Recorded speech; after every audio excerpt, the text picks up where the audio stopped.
Welcome to HomeStart tutorial number 3. This tutorial relates to adding images into your content. If you've done tutorial 2, you remember that we created an article and we placed it in the left-hand menu. And you may also see that article held within the latest news box. Your site may not have this box, but if it does, because you ticked the box which said in latest news, it therefore appears on your front page. Okay, so the simplest way to get back to edit that article that we created earlier is to go to the content management menu again, click on content and list,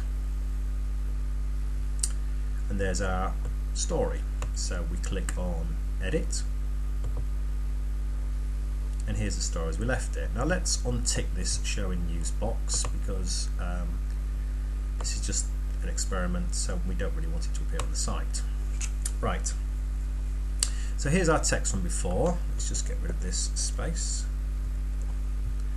Right, to insert an image, it's very simple. There's actually a little image box just there. If you click on that, now you can use an image directly from another URL on another website, but often what you want to do is upload images that you have on your own machine. So to do that, click on Browse Server, and this is the image dialog box that we're seeing here. Let's just stretch this a little bit to see, and it tells you that your image. There's a folder here with images, image cache. You don't need to worry too much about this. And usually you want to upload an image. So if we click on the upload button, you get the chance to choose a file from your local machine. So let's go and pick a file that I was on my PC from before, called HomeStart1, put it there. At this point we've only just selected it, we haven't uploaded it. If we click on upload, there's the image. We click on the image. Remember, at this moment we're still actually in the image uploader dialog, so that's slightly, it's just one step removed from the editor. The editor session is still open in the background waiting. So if we click on that, what it does is it takes us to this final screen, which is basically the last bit of prep that we want to do before we say yes, this is the image that I want for this article. You don't need to change this, in fact don't change that, so that's fine. You have an option here if you want to change the size. If you want to, let's just change this width to 350. Note how the height automatically changes as well. That's because this little lock button here ensures that the ratio aspect is kept. That's important because you don't want images getting skewed. In some rare cases you may not be bothered, but on the whole, if you change the width or the height, you want the other ratio to change as well. You can reset the size by clicking on that button, so it goes back to what we had before. So let's stick with that now. We'll go to 350. You can put a border around it, some horizontal space and some vertical space if you wish. If you do, just use numeric values because they tend to be pixels. So I don't tend to bother with those. There's not a big gain from that. The alignment you may want to use often to keep a nice clean look. You might want to align left or right. So let's align that left and click OK.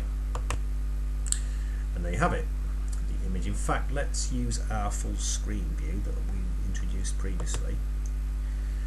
And there's your image in your article. And you may decide, well, actually, you know what, let's align that right. So if we click on the image, it gets highlighted, and you'll see that you can click on the image button again, and it shows the options that you set previously. So let's resize the image back to its original size, and let's this time align it right, and then click OK. And this time we have a bigger image aligned on the right. So let's go back to our main site, the main editing window again. Unfortunately, due to the theme, the actual theme that the site runs on, this window may not always be as big as you'd like, and it may not be exactly as it would appear on the published page. So there may be some work required to get this to look exactly as you want it in the to get it to look exactly as you would like it to look in the actual finished version. These details should be unchanged. So if you save, it takes you back to the content list, because that's where we started out, and you can just go and click on that. That's the link to edit. To actually go to the page, click on there, and there's the image with the text. Now, a very useful feature of the content management system is the fact that the site does keep a list of revisions. So every time you change an article, a new revision is created. So let's say, oh, actually that was a terrible idea. We want to completely remove that image. Let's go back to the previous revision that we had. So we click on the revisions tab. It shows you what we had previously, and you can quickly check it out.